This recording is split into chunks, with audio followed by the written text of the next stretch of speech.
It's one of those nights where you just can't seem to enter that final stage of sleep where deep sleep embraces you. You turn over and over, drifting in and out of consciousness, having strange, nightmarish thoughts during your micro-sleeps. The day was oppressively hot and humid, so you left the window cracked to get a breeze, and now the curtains seem to expand and contract, like lungs filling with air. It's kind of relaxing to watch. Until you see something. Were those eyes peeping through the curtains? Your heart begins to race. Is this the creep you'd heard rumors about? The deranged serial killer known as Jeff the Killer that's still on the loose? No, you must have been dreaming. You rub your eyes and take another look. Squinting through the dark, you see a ghoulish, monstrous face looking straight at you as he slowly pulls himself through your opened window. In the morning, your bed will be empty. In the weeks to come, you'll be just another statistic, another missing kid. One of thousands of young folks that go missing in the USA each year. In time, your family will give up hope of ever seeing you again. You've become one of the 115 children that year whose disappearance has been officially recorded as stranger abduction. It's true that every year scores of young people just vanish into thin air. Sometimes they go out and don't come home. Sometimes they're at the shopping mall with their parents and just disappear, never to be seen again. Sometimes they're snatched from their beds during the night. There are real-life boogeymen out there, maniacs on the loose, skulking around quiet neighborhoods. So, who is Jeff the Killer? Is he responsible for those unexplained abductions? Is he even real? Moving to a new place in your teens isn't much fun at all. You make friends, and then you have to abandon them. But for Jeff and his brother Lou, the move wasn't so difficult to accept. The new house was fancy, to say the least, and the neighborhood didn't look too bad either. No sooner than Jeff, Lou, and their parents got their new house in order, the nosy neighbors came around to say hello and check out who they'd be loving or hating in the next year or so. To break the ice, one of the neighbors invited the family to a birthday party. The neighbor Barbara explained that her son Billy was about to have a birthday party. Jeff's mom Margaret said her husband Peter as well as the kids would love to go. At this point, Jeff and Lou were in the background listening, both of them feeling kind of peeved that their parents had agreed on their behalf to go to the party of some kid they didn't even know. Young Jeff had always had a problem with authority, and he was quick to tell his mom that she shouldn't do stuff like that. He stormed off in a huff, retreating to his bedroom where he threw himself down on his bed and skulked.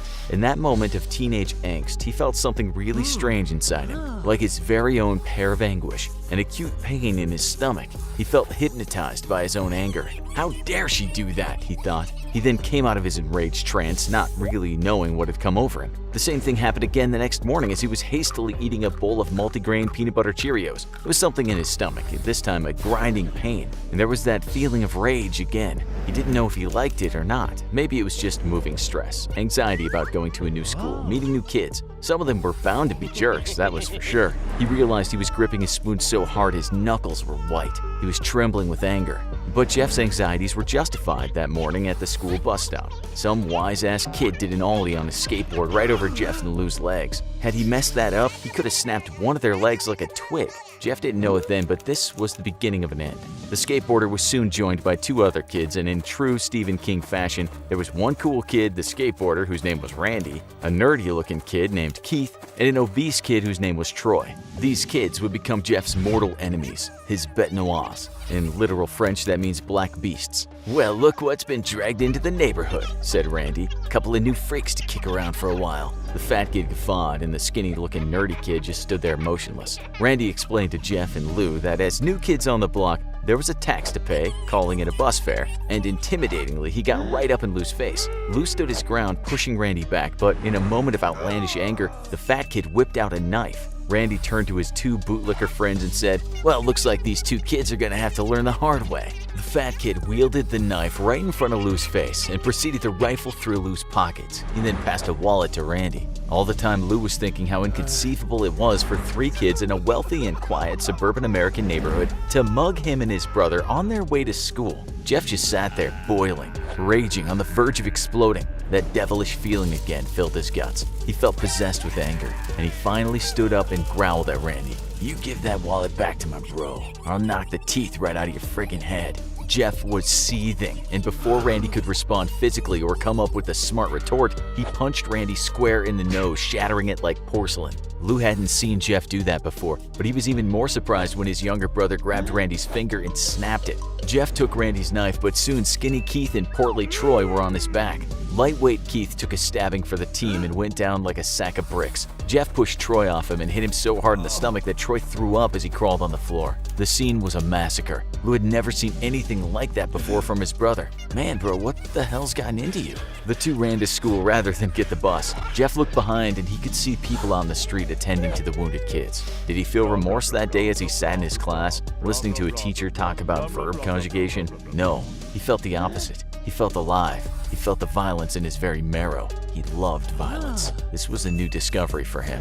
Part 2. Jeff the Maniac. Jeff got home that evening and his mom asked him how school was, to which Jeff replied, "Awesome," as the sweet memory of the beating and the smell of someone else's blood filled his senses. But as things tend to go, Jeff wasn't exactly off the hook for executing what the justice system calls a serious assault, not to mention using a deadly weapon on a child. The cops turned up at Jeff's house and explained that their son's outstanding wrath had caused some serious injuries to 3 kids that lived in the neighborhood. Jeff, as stubborn as ever, explained to the cops and his distraught parents that he'd been the victim of the violence, and he had only retaliated in a comparable fashion. "Comparable?" said one of the cops. "I got 2 kids in the hospital with stab wounds, and another kid that looks like he's been kicked in the stomach by a racehorse." Jeff had to try really hard not to smile. He bit his lip. What could he do, though? The game was up.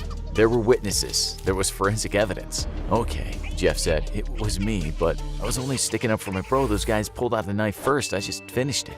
Jeff was already thinking about spending a year in what he heard was nicknamed Gladiator School when his brother Lou came rushing down the stairs. With the knife in his hands, Lou said, "It was me. Don't arrest my brother." Lou put down the knife and the cops cuffed him. All the while, Jeff was telling him that Lou was lying, that it was he who was at fault for the bus stop carnage. As his brother was taken away in the cop car, Jeff sat in the driveway weeping. What had he done? For days, Jeff stayed in his bed with the curtains closed. He couldn't go to school. He couldn't even sleep. He just lay in bed depressed, feeling as if darkness had chosen him, abused him, manipulated him. After a few days, something unbelievable happened. His mom waltzed into his bedroom as if nothing had happened, as if she hadn't just lost a son to a brutal penal system, possibly for many years. She just whipped back the curtains and jovially exclaimed to Jeff, "Guess what day it is?" "What the?" thought Jeff.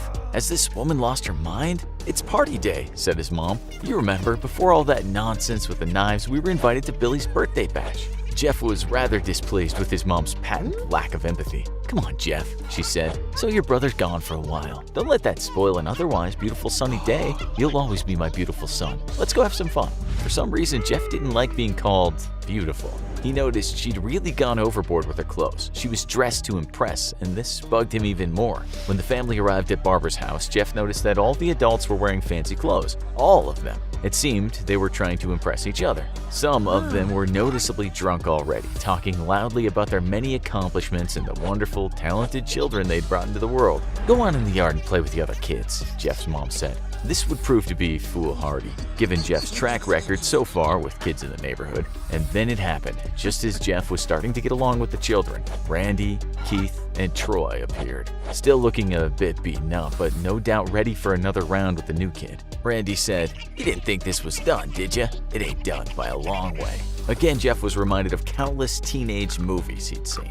What ensued was a one-on-one with Randy and Jeff. Jeff headbutted Randy, breaking his recently fixed nose yet another time, and blood splattered on the faces of the younger kids, sending them running around the garden in hysterics. A small kid froze, and as a teddy bear dropped from his hands, you could see a wet patch form and expand on the front of his SpongeBob shorts. Jeff got the better of Randy, but then the two goons pulled out their guns. This was unheard of in the neighborhood, and even some of the parents were now running into the distance shouting, "Someone call 911!" Jeff couldn't do anything with guns pointed at him, and before he knew it, Randy stabbed him with a knife. Troy and Keith laughed like the goons they were, and then Randy just started beating Jeff to a pulp. He dragged Jeff into the kitchen, whereupon he picked up a bottle of vodka and smashed it on Jeff's head. But Jeff didn't fight back. He took every punch, every kick. His face was dripping blood. A shard of glass was sticking out of his head. His stomach was punctured, but he didn't fight back. "Come on," said Randy. "Hit me. Fight back." Jeff just took more shots to the face, but he didn't retaliate. To try and light the fire again in Jeff, Randy shouted,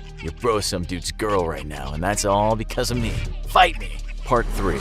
Jeff snaps. And that was it. That was the final straw. Jeff felt that rage build up inside of him again. He lurched at Randy like a rabid lion. He pushed him down and smothered him with his incredible strength. Randy was helpless. Jeff drew back his fist and punched Randy right in the heart. A shocked look appeared on Randy's face, like he'd just seen the devil himself. He took one last breath, blood bubbled from his mouth, and he died there and then.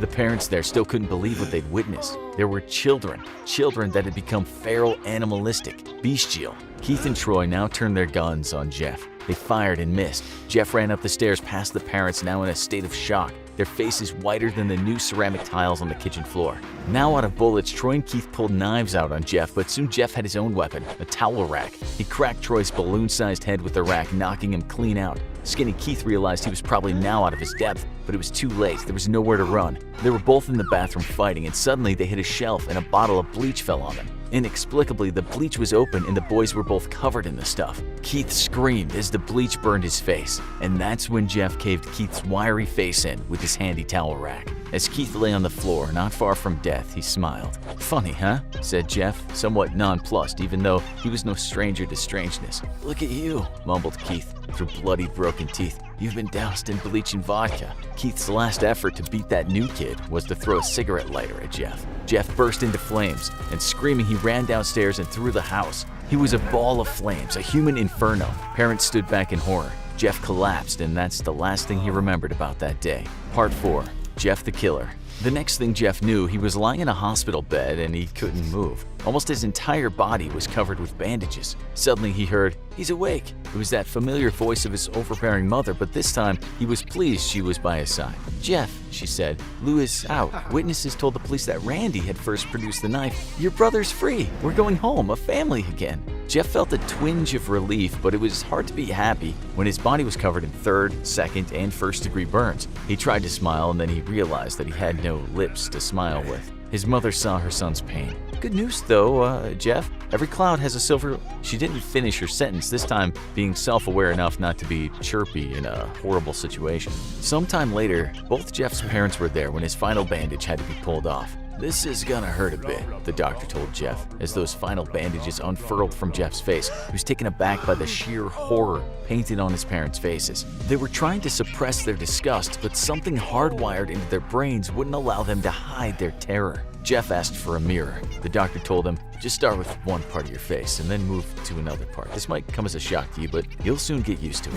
Jeff didn't take that advice and instead just grabbed the mirror. For seconds, minutes, he stared at that mirror, moving his head from side to side, studying every angle. His parents were waiting for him to cry, to scream, to collapse in shock, but as Jeff kept looking at his new face, a white, leathery face, a face without eyelids, without anything resembling normal lips, it just looked as though he was happy with the results of his personal tragedy. "It's perfect," he said, "just perfect." He wasn't crying. His mother noticed he was trying to laugh. When Jeff was left alone, the doctor told his parents that their son was in shock and it wasn't unusual for someone to act that way. The reality, he said, hadn't just set in. "Just take him home," the doctor said, "and give him a lot of support." "Of course we will," said Jeff's mother, feeling ever so slightly guilty that she was glad about the fact that Jeff would be easier to control now that he was damaged goods. "Oh," said the doctor as he was walking away, "don't let him be alone for long."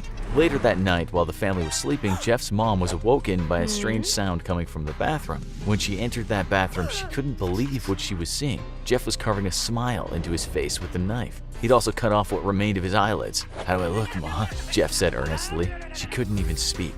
She couldn't move. The woman was petrified. "What's up, Ma? Don't you think I'm beautiful anymore?" "Yeah," she said, while slowly backpedaling out of the bathroom. "You are my beautiful son. You'll always be my beautiful little honeypot." She then ran for it, got Jeff's dad, and the two of them tried to wrestle the knife from Jeff's hand. "What?" Jeff screamed. "You lied to me. You don't think I'm beautiful." He was too powerful for them. The rage had returned, and it wasn't difficult to stick that knife into both of them. Jeff stood over them, their lungs drowning in their own blood. It was a beautiful sight.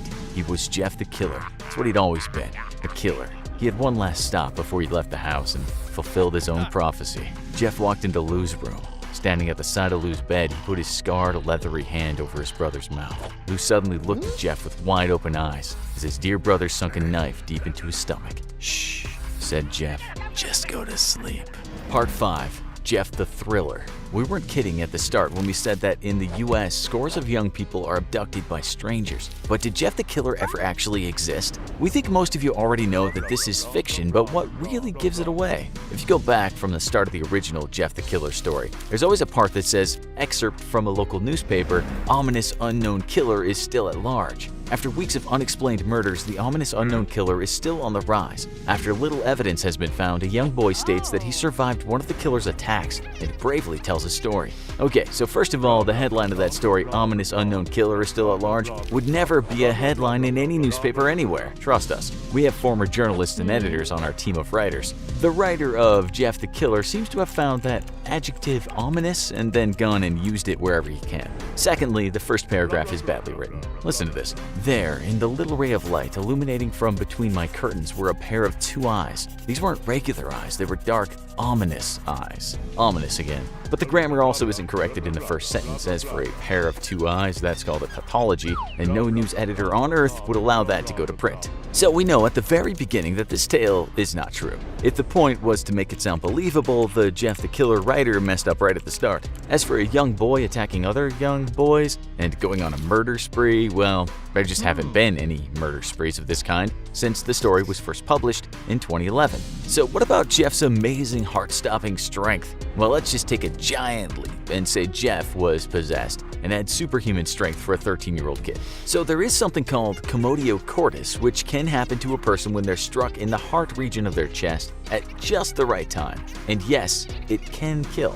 You can actually find quite a few stories of when this has happened to young people, although baseballs were the killer, not punches. What about Jeff going up in flames after having a vodka bottle smashed over him and being doused with bleach? Firstly, not much vodka would have gotten on Jeff. Secondly, you couldn't set a person on fire if you splashed vodka on them. It's not flammable enough. Remember that Keith somehow threw the lighter? We're guessing it was a Zippo lighter with a wick, but even then, vodka? No way. As for the bleach, which made Keith and Jeff scream, well, bleach can irritate the skin if it's not washed off, but it wouldn't make a person scream unless, possibly, it was poured into their eyes. And another thing, bleach isn't flammable. It's just not believable at all. Jeff would now be 22 years old and still on the run after killing all those kids he didn't kill. He wouldn't be hard to spot given that he has horrific scars from burns and a smile cut